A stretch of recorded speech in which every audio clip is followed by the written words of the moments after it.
Hello, hello, j'espère que vous allez bien. On se retrouve aujourd'hui, j'essaye de vous poster la vidéo ce soir, on est lundi. Donc c'est l'Astro Tarot que je viens de recevoir dans la boîte aux lettres gracieusement des éditions Arcana Sacra que je remercie. Il est de Anju Drau, alors j'espère que je n'effleure pas le nom, on est encore sur une belle boîte, je vais vraiment le découvrir avec vous. Comme je vous dis, je viens de le recevoir, hein. Je ne l'ai pas encore ouvert. Voilà, donc on est sur une très belle boîte avec des jolis symboles. On a ici un joli papillon avec des petites lunes. J'aime beaucoup les coloris de la boîte. Alors ça a l'air d'être très moderne. Je vais augmenter ma lampe. Vous savez que je vous avais dit, j'ai racheté un trépied. Et ben, vous me croirez ou pas. Alors je ne l'ai pas fait tomber pourtant. Et ben il a un défaut en fait. Et en fait le problème c'est que je ne l'avais pas monté avant la garantie. Donc évidemment ils ne veulent pas me le reprendre, c'est pas grave. Donc du coup ma lampe elle tombe. Donc je ne peux pas vous filmer comme ça. Mais comme ça. Mais c'est pas grave. Voilà. Donc c'est parti. Hop, quand on ouvre la boîte, on découvre ici un magnifique papillon. Donc, ensuite, on découvre le livret à l'intérieur, qui est comme ceci. Ensuite, on a nos cartes évidemment de tarot. Et à chaque fois, on a la surprise hein, dans les boîtes Arcana. On a toujours une belle illustration à l'intérieur, comme celle-ci, que vous pouvez apercevoir juste ici. Et ici, on a les deux signes également, lune et soleil. Donc je pense que ce jeu doit avoir les deux particularités issues dedans. Donc il est au prix de 34 €. On vous dit plonger à la découverte de votre être intérieur grâce à l'union du tarot et de l'astrologie. Grâce aux cartes inspirées du Rider-Waite-Smith et aux interprétations détaillées du livre, ce coffret vous guidera à travers les différents aspects des signes du zodiaque, en révélant les opportunités, les obstacles et les défis à relever. Vous découvrirez comment chaque carte du tarot est connectée à un signe astrologique et de la façon dont vous pouvez utiliser votre connaissance pour obtenir des réponses les plus profondes et les plus précises de vos tirages. Que vous soyez un passionné de cartomancie expérimenté ou un débutant qui cherche à percer les mystères de l'astrologie, ce tarot vous aidera à comprendre votre personnalité et votre place dans l'univers. Ce coffret, il contient un tarot de 78 cartes et un livre explicatif en couleur. Et donc c'est parti, on va découvrir ensemble les jolies cartes.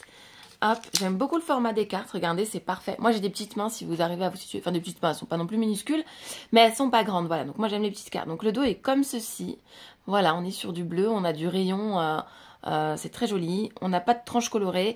Moi personnellement ça me dérange pas, j'aime bien quand il y a des tranches, mais ça me dérange pas quand il n'y en a pas, parce que finalement je finis par les abîmer quand j'utilise beaucoup le jeu. Donc voilà, on commence avec la carte du mât qui est magnifique. Vraiment magnifique. En fait, je pense que ce tarot finalement est illustré dans la nuit. Ou les deux, on va découvrir. Je ne l'ai pas découvert, hein, donc je découvre avec vous. Ici, on a l'impression que c'est une égyptienne, la papesse, hein, l'impératrice. C'est très joli. C'est très artistique. L'empereur. Les couleurs sont d'ailleurs très jolies. J'aime bien quand il n'y a que quelques coloris. Mais j'aime bien quand là, je trouve qu'il y a vraiment une union entre les cartes. Le chariot. La force, elle est trop belle. Oh, j'adore. Puis elle avance, hein, attention. L'ermite. La roue de la fortune. La justice. Le pendu. La mort. La tempérance. Le diable. La maison Dieu. L'étoile. La lune. J'adore la carte de la lune. Le soleil. On voit, hein, vous voyez la différence?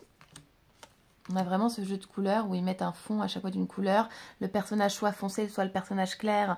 Et du coup, on inverse au niveau des fonds. Le monde, très joli avec l'univers en fait, qu'on a là avec les planètes. L'as de bâton, trop joli. 2 de bâton. Ça fait un peu dessin animé, vous trouvez pas? 3 de bâton. 4 de bâton. Il va être sympa à utiliser celui-ci, je trouve.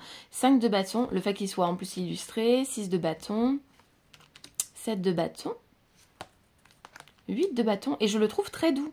Parce que des fois, la famille des bâtons, elle peut être un peu plus froide, un peu moins lumineuse. Et là, je le trouve quand même très doux. 9 de bâton. 10 de bâton. Valet de bâton. C'est trop joli avec la chevelure qui représente, vous voyez, l'univers et les petites étoiles. C'est très sympa. Cavalier de bâton. Reine de bâton. Roi de bâton, as de coupe, 2 de coupe, 3 de coupe, 4 de coupe, 5 de coupe, 6 de coupe, 7 de coupe, le 8 de coupe, le 9 évidemment et 10, le valet de coupe, et c'est très bien illustré, hein. Le cavalier de coupe, magnifique avec ce, j'allais dire ce lion, mais il n'y a plus rien qui va. Ce loup, trop beau, une allure très fière, hein, presque aussi grand que la demoiselle. Reine de coupe, le roi de coupe, l'as d'épée, j'aime beaucoup, 2 d'épée, 3 d'épée, 4 d'épée, le 5 d'épée, le 6 d'épée, le 7 d'épée, le 8 d'épée, le 9, le 10, le valet d'épée, la cavalier d'épée, la reine d'épée, le roi d'épée, l'as de denier, le 2 de denier évidemment, le 3 de denier, j'aime beaucoup comment là c'est représenté, avec ce triangle dans une lune, c'est super beau. J'aime beaucoup celle-là, coup de cœur pour celle-là. 4 de denier, il jongle avec ses deniers, 5 de denier, c'est très joli avec la planète ici, très sympa. 6 de denier, 7 de denier, 8 de denier, le 9 de denier, le 10 de denier, et enfin valet de denier, cavalier de denier, la reine de denier et le roi de denier. Donc ce qu'on va faire, c'est qu'on va aller découvrir le livret ensemble. Hop, on remet nos cartes ensemble, elles sont de très belle qualité. L'Astro Tarot, donc c'est parti pour découvrir notre joli livret. Donc on est toujours sur un papier glacé avec Arcana Sacra, c'est très plaisant, c'est toujours de très très beaux coffrets, j'aime beaucoup. On a souvent voilà, des illustrations comme celle-ci, donc l'introduction vous dit si vous lisez ceci, c'est que les illustrations et le thème de ce tarot vous ont intrigué. Bienvenue dans mon univers, prenez place, laissez-vous porter et faites-vous confiance. J'ai toujours su au fond de moi que le ciel et les étoiles ont un impact sur nous, de multiples mystères entourent les constellations, les signes du zodiaque et l'univers dans sa globalité. Moi, je trouve aussi très sympa qu'on allie finalement, oui, le tarot, l'univers et tout ce qui finalement nous relie à notre univers. Donc à travers ce livre, il veut vous donner voilà, des pistes pour aborder le tarot, mais il n'aurait pas la prétention de dire qu'il se suffit. Il aura des dizaines de livres à vous conseiller, à vous approfondir sur vos connaissances sur la tarologie, l'astrologie et l'ésotérisme, et il vous laisse faire votre choix sur les thèmes qui attiseront votre curiosité, assis au milieu du rayon de votre librairie préférée. Allez, donc on parle de celui-ci, donc qu'est-ce qu'un tarot? Donc ici, voilà, hein, évidemment, 56 mineurs et 22 majeurs, voilà, on vous raconte qu'est-ce qu'un tarot. L'utilisation et son jeu, l'interprétation des rêves et questionner son tarot. C'est vrai que c'est très intéressant de prendre un jeu pour aller questionner ses rêves. Allez en découvrir un peu plus. Voilà, je trouve ça très très chouette. Ensuite, qu'est-ce qu'on a? Comment utiliser un tarot? Inaugurer et rencontrer son tarot. Purifier et charger. J'aime bien le inaugurer et rencontrer son tarot. Je trouve que c'est joliment dit. Là, l'illustration, elle est magnifique. La chevelure et tout. Les formes, je trouve que c'est très joli. Ce dégradé là de nuages ou de ciel, on ne sait pas trop ce que c'est. Et en même temps, on a envie d'y aller. Voilà, comment purifier votre jeu. Faire un cercle de cerfs. En plus, ici, on a plein de cercles. Hein. Plus bas, voilà, vous pouvez faire le choix avec le livret de la boîte si vous en ressentez le besoin. Vous pouvez également, durant la purification, placer des intentions vers une méditation si vous êtes à l'aise. Voilà, donc il vous propose une méthode de visualisation, de cristaux, de fumification. Il vous propose, voilà, beaucoup de méthodes. Donc ça, c'est trop, trop chouette. Ensuite, on a donc comment le charger, votre jeu. Donc ça, c'est à faire ou pas. Je sais qu'il y en a qui le font, je sais qu'il y en a qui le font pas. Moi, je le fais pas spécialement tout ça. Je le fais si j'achète sur Vinted. Si j'achète quoi que ce soit sur Vinted d'occasion, je vais purifier l'objet, le tarot, peu importe ce que j'achète, je vais purifier. Mais ça c'est dans ma tête. Voilà, chacun fait ce qu'il veut. Mais c'est vrai que quand c'est une nouveauté, je le fais pas forcément. Et carte à l'endroit ou à l'envers. Donc ça c'est trop chouette, c'est que du coup on va découvrir une interprétation sur les deux côtés, pour ceux qui utilisent les deux côtés. Tenir un journal ou un carnet d'interprétation, et ça c'est génial de faire ça, puisque ça va vous apprendre finalement à vous approprier les cartes, à voir là où vous vous trompez et là où vous êtes performant au niveau de votre tirage. C'est sympa en plus de revenir dessus quelques temps après et d'aller voir ensuite où le ranger après l'utilisation. Ensuite ici vous avez l'exemple de tirage. Bon, j'ai eu un coup de cœur hein, sur cette carte. Hein. Je vous l'ai dit, elle est magnifique. Exemple de tirage, donc le tirage à une carte, le tirage à 3 cartes, tirage lunaire qui va être très intéressant parce qu'on est dans les énergies de l'Astro Tarot. Le tirage en croix celtique. Ensuite on a les signes du zodiaque, l'astrologie et les éléments. Et là, donc on va avoir un petit texte sur chaque signe. Donc, je vais vous lire le Gémeaux, puisque je suis Gémeaux. Éternel penseur, le Gémeaux voit le monde en noir et en blanc, souvent dépeint comme un charmeur et manipulateur. Le battleur fait son apparition. Le symbole, donc c'est celui-ci. On est né du 21 au 22 et du 21 au 22. Le jour, donc c'est mercredi, qui nous est bien. Moi d'ailleurs, j'adore le mercredi. J'ai toujours aimé le mercredi, c'est mon jour de prédilection. Je suis née un vendredi. Mais le mercredi, je ne sais pas pourquoi, depuis toute petite, et j'ai du mal avec le jeudi, j'ai toujours du mal avec le jeudi. L'élément air, évidemment, dans l'air, nous sommes dans l'air. Carte majeure, le battleur et l'amoureux, évidemment. Moi, j'aime beaucoup cette carte. Et carte mineure, on a la série des épées. Voilà, je trouve ça trop joli. J'aurais aimé aussi qu'on ait des illustrations comme ça, avec les signes. Je les trouve trop chouettes. Ça aurait été chouette d'avoir 12 cartes en plus sur les signes. Vous en pensez quoi, vous? Hop! Trop jolie, j'adore là celle du Verseau, elle est trop canon. La Capricorne, elle est trop rigolote aussi. Et ensuite vous avez évidemment sur chaque planète, donc je trouve que c'est super chouette parce que ça vous initie finalement à l'astrologie planétaire. Les éléments, non c'est hyper chouette hein.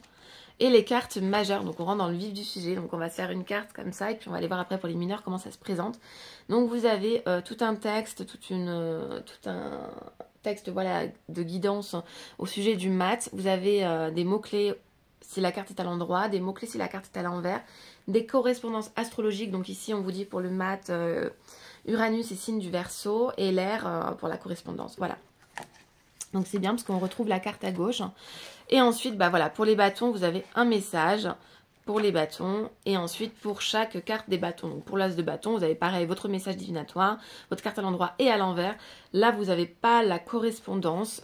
Vous l'avez du coup ici pour les bâtons, vous voyez. Voilà, donc ça c'est super chouette. Ah, donc ce qu'on va faire, pour que ça soit plus clair, on va faire comme d'habitude, vous savez, on va aller se tirer une carte au hasard. Et puis on va découvrir quel est le message. Je trouve que ça permet de se familiariser un petit peu plus avec le jeu et d'en comprendre un peu plus. Allez, c'est parti!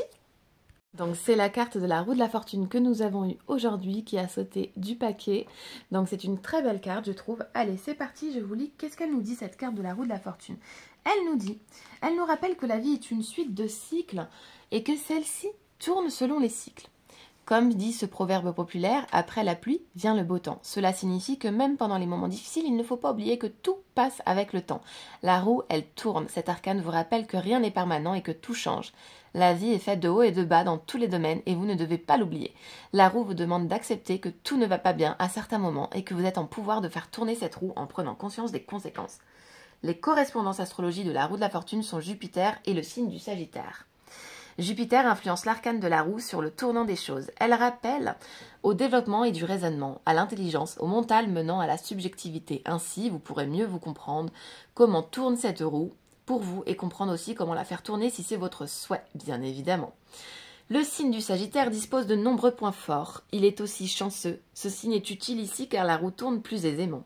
Pour donner une idée globale de la roue de la fortune, celle-ci vous annonce un tournant proche dans votre vie. Vous pouvez toujours faire bouger les choses sur tous les points matériels, émotionnels, mental et créatifs. Carte à l'endroit. On vous dit comme mot-clé karma, changement positif, destin et réussite. À l'envers, si la carte est à l'envers, là ce n'est pas le cas. Donc je ne vais pas vous les lire, ça ne sert à rien. Puisque ce n'est pas le cas. Correspondance astrologique, donc Jupiter et le signe du Sagittaire, ils nous l'ont dit plus haut. Et correspondance élémentaire, c'est une carte de feu. Voilà. Donc voilà pour la présentation de l'Astro Tarot qui vient de paraître. J'ai pas regardé à quelle date, donc je vous le mettrai en commentaire s'il n'est pas paru aujourd'hui. Mais je crois qu'il a dû paraître le 12 en même temps peut-être que l'oracle de la parfumerie magique. Voilà, bah écoutez, merci d'avoir été présente. Je vous fais de gros bisous et puis donnez-moi vos impressions en commentaire. Et dites-moi si vous l'avez déjà. Et puis à bientôt, je vous fais de gros bisous et merci encore d'avoir été présent.